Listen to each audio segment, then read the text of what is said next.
macam ni, dia banyak cerita tau di bawah tu. So kadang-kadang kita tengok pun, yang mana satu Mana yang tu yang betul betul? ni, mana satu betul kan. Sebab tu saya tanya tadi, rata-rata diorang ni sebab yang orang-orang di akad umbi adat ni lebih tahu kan.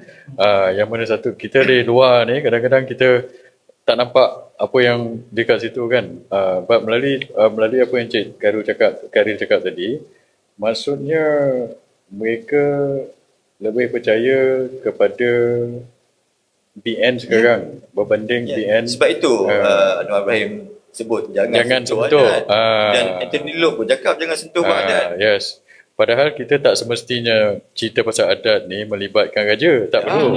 Macam kita tak ini kan tak melibatkan raja. Kita nak pasal macam mana MB ni handle isu adat ni. Dan cara dia handle ini. So saya nampak pun macam uji politik. Apabila Datuk Seri Anwar cakap macam ni, Anthony Loke cakap macam tu, maksud dia takut kita bincangkan pasal isu ni walaupun kita tak sentuh 3R pun. Sebab kan awak you're interested in politik kan.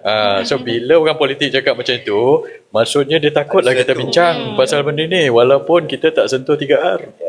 So saya nampak macam itu. So bila nampak macam tu, tandanya adalah isu adat ni tidak menyebelahi mereka. PH. Dia menyebelahi Barisan Nasional dan Perikatan Nasional. Saya nampak macam tu dari segi politik lah.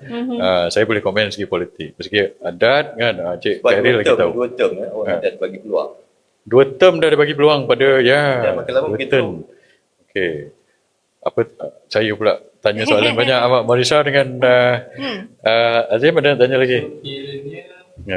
Apa yang Encik Tuan Syam dengan Tuan Khairil kongsikan tu memang terjawablah persoalan saya. Jawab. Dekat Alhamdulillah. jadi more than that sebenarnya. Okey, so awak dah tahu dah siapa nak ni. Betul. Okey. Dah nampak dah bayang-bayang tu. Nampak bayang dah. Kalau Okey. kena undi tu, Alhamdulillah. tutup mata je. Okey, Marisa, ini Terjawab dah. So, Terjawab. Macam tanya pasal adat tu, okey.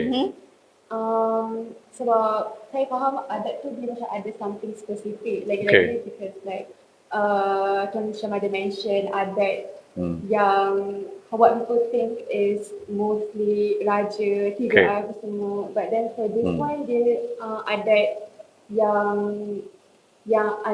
banyak-banyak daripada banyak-banyak adat tu. So institusi. Yes, institusi. Institusi adat tu. Ya. Dan pelaksana ataupun orang yang macam ni ada melibatkan MB.